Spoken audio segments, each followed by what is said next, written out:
No, al contrario, les agradezco mucho poder participar en esta mesa con tan queridos y respetados colegas y amigos de muchos años, en prácticamente la mayoría. La pregunta es sobre la libertad de expresión. ¿Hay libertad de expresión hoy en día en México? Sí, por supuesto que sí hay libertad de expresión, por supuesto que sí hay libertad de prensa, que es lo que también hay, un acecho. Lo han descrito muy bien ya previamente, pero el acecho, déjenme decirle, lo que tiene que ver es de la tensión, de la lucha permanente entre lo que es información y lo que es propaganda.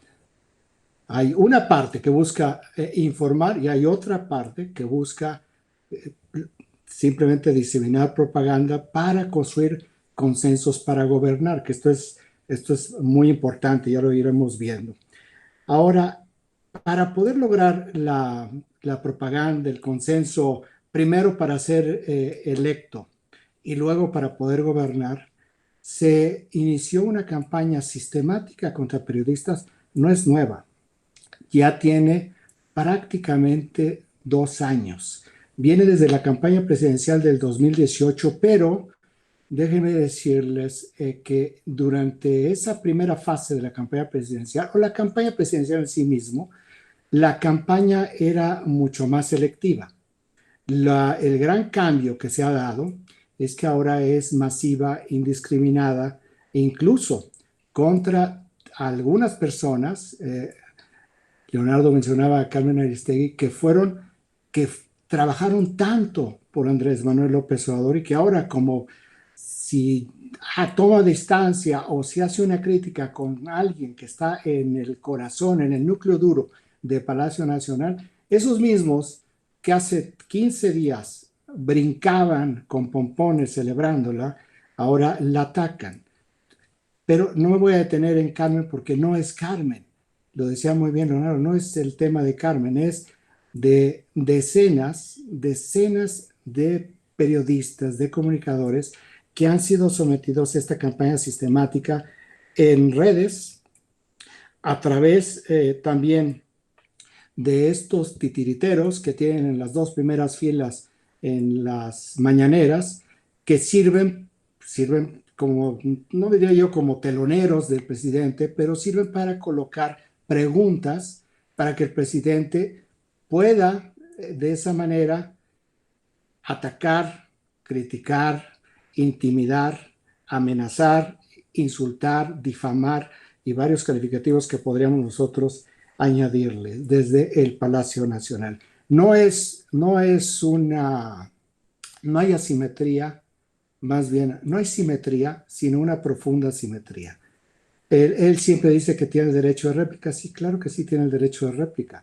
Lo que no tiene derecho es a difamar y a mentir. Pero esto lo hace de manera cotidiana.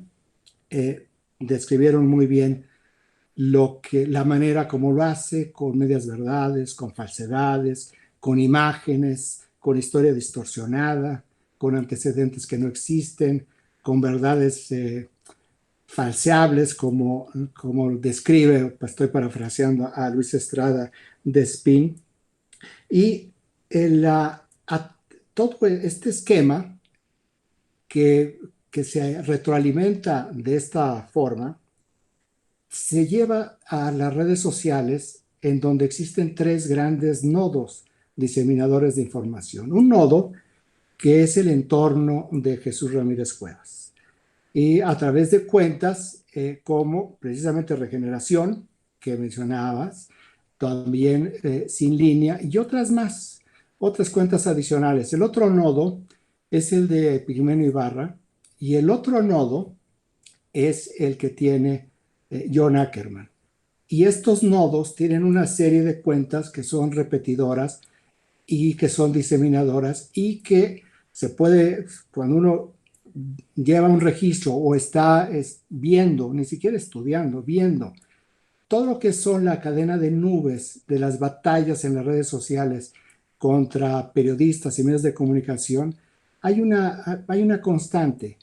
Cada vez que hay un tema que puede generarle un problema al presidente, inmediatamente se enfocan hacia esas personas. No hay duda, el enemigo en las redes por excelencia es Felipe Calderón.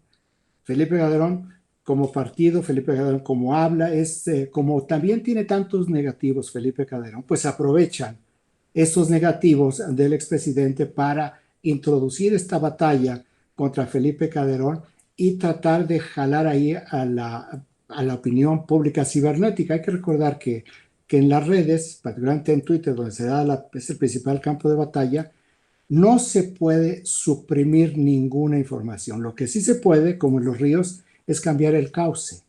Entonces, por eso entran a atacar todos estos troles y bots y se suman personas que comparten ideas o que quieren cobrarle factura a alguien contra el que están criticando y ahí se revuelve todo este río y a veces se logra desviar. Sí se ha notado para quien estudia o ha venido viendo el comportamiento de estas nubes de redes que en las últimas 4 semanas, más o menos, ha habido un incremento, a propósito de lo que Leonardo decía, la pregunta que le hacía Leonardo a Genaro Villamil, ha habido un incremento en el número de cuentas que responden a los intereses de el presidente o de su vocero de comunicación social, o digamos de Palacio Nacional, porque antes de estas 4 semanas, lo que se venía notando es que en función de hacia dónde querían desviar, lo que sucedía es que estas cuentas de sus granjas, dejaban de atacar a persona X porque en ese momento era más importante la persona M. Y esas cuentas se trasladaban de la persona X a la persona M. ¿Qué es lo que ha pasado en las últimas 4 semanas? Que las cuentas que están atacando a la persona X, si sucede algo que requieren atajar, siguen atacando a la persona X, pero hay ya nuevas cuentas que atacan a la persona M. Es decir, se han creado nuevas granjas. Hay algunos expertos que están analizando todo este movimiento y calculan que la inyección de recursos para que esto lo pueden estar dando con la profundidad, con la intensidad que de cada día, probablemente se pueden llevar unos 50 millones de pesos al mes. Y cuando hablamos de esas magnitudes, es que estamos hablando de alrededor de 3,000 tweets por día contra una persona. Para poder tener 3,000 tweets al día contra una persona y 2,500 contra otras personas, y de esta manera cientos de cuentas atacando a diferentes personas, se necesita una gran plataforma o varias plataformas, se necesita recursos humanos, se necesita recursos financieros para que puedan lograr este objetivo. Se ha logrado, pues si nosotros analizamos, incluso superficialmente, por qué tuvieron que incrementar sus redes, sus granjas, pues lo que significa es que no están ganando. Pero no están ganando no por sus interlocutores, no están ganando porque la realidad es imbatible. No hay forma que se pueda ganar a la realidad. Por supuesto que a todos nosotros, a cada uno de nosotros nos pueden aplastar, nos pueden hacer todo lo que quieran y algunos de nosotros igual hasta no sobreviviremos al sexenio, pero la realidad no la pueden ocultar. El volumen, el volumen y el tamaño de estas campañas, y perdónenme por utilizar un caso personal, pero como es mío, lo conozco y he metido el estudio, a mí me empezaron a atacar en las redes del presidente, en ese entonces candidato, a partir de una sola columna durante la campaña presidencial que era la religión de López Obrador. Y a partir de ahí, durante los siguientes 8 meses y medio, durante los siguientes 8 meses, y lo tengo contabilizado porque presenté una demanda por difamación y por daño moral, se generaron 5,5 millones de tweets. 5,5 millones de tweets y las personas que estaban haciendo esto me dijeron, podemos parar aquí o si quieres que sigamos el estudio, pues entonces me iba a costar mucho dinero. Como las demandas que yo presenté era cero dinero, sino una rectificación, pues realmente yo no tenía dinero para seguir pagando esto, pero estamos hablando 8 meses, 5,5 millones de tweets. ¿Cuáles son el objetivo de estas campañas? Lo que buscan es crear un daño reputacional. Este es fundamentalmente el objetivo. Dañando la reputación, entonces consideran, y creo que la estrategia no es inadecuada, creo que sí es correcta. Si se daña la reputación de una persona, esa persona va a tener mucho menos credibilidad y mucho menos alcance de lo que tenía hasta antes de esa campaña.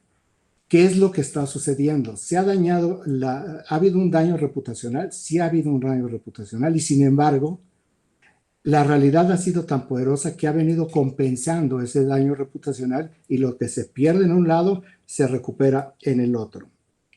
¿Qué es lo que se busca con esta propaganda? Que haya una uniformidad incondicional a la palabra del presidente, ni siquiera al presidente, ni siquiera a los argumentos o a la precisión de las cosas que diga el presidente, sino incondicional a lo que él dice. Si tiene o no razón es absolutamente irrelevante. Y para esto se han venido sumando en los últimos días a estos nodos que yo mencionaba, a otras personas que juegan, que han venido jugando en la arena pública como jóvenes intelectuales.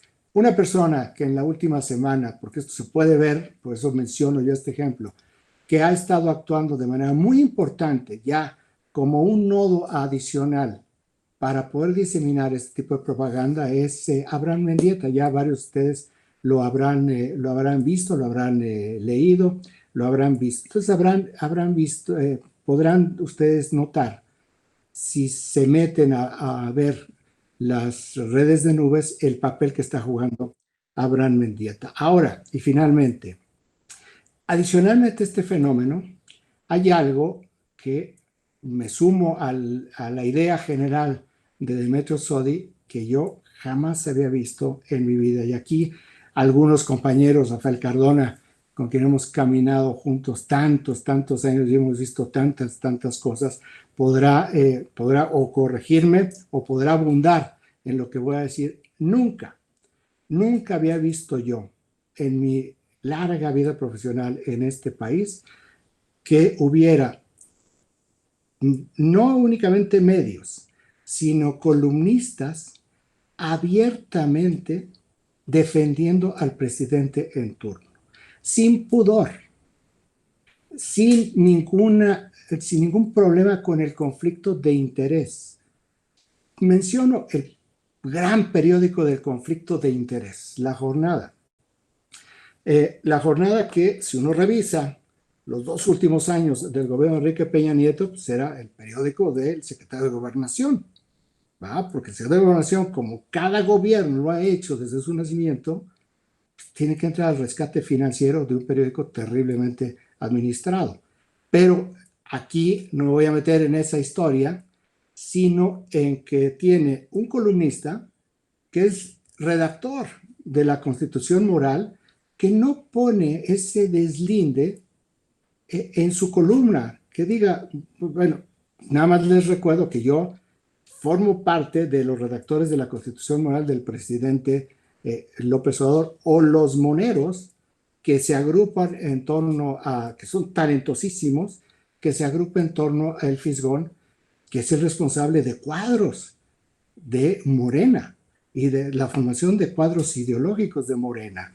Pero tenemos también en otros medios y otros periodistas donde abiertamente están enfrentándose con sus colegas para recriminarles que critiquen al presidente o que critiquen a una política de gobierno, abiertamente diciendo estamos con la 4T.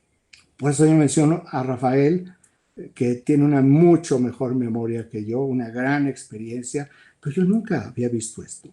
Había un pudor, por supuesto que antes había columnistas, periodistas y medios que estaban de acuerdo con el gobierno en turno, que como podían lo podían favorecer, pero nunca fueron tan cínicamente descarados, sin pudor y sin guardar la más mínima forma. Sí estamos viviendo una nueva realidad que no tiene que ver con la COVID-19. Esta nueva realidad la venimos ya viendo desde hace mucho más tiempo antes que nos llegara la otra pandemia. Gracias. Hablaré muy breve. Primero, esta primera conclusión no es una conclusión, sino es como una premisa. No hay punto de retorno. Esta es una lucha de resistencia en donde tenemos que ejercer el derecho a informar y a opinar. No podemos dar la vuelta, no podemos claudicar, porque, porque nos van a aplastar. Y nos va a aplastar una maquinaria que no es un aplastamiento por mejores argumentos, mejores ideas. Es una maquinaria de otra naturaleza. Camina, me parece que Demetrio lo había esbozado, camina hacia un autoritarismo. Esto es clarísimo en todos los sentidos. Ya este gobierno ha colonizado muchas cosas, no ha podido todavía colonizar otras, incluidos los medios de comunicación. Dos, hay que apretar el acelerador en investigación y en análisis. Entonces, en este momento de mayor ataque, de mayor acoso, pues hay que responder con lo único que podemos y sabemos hacer.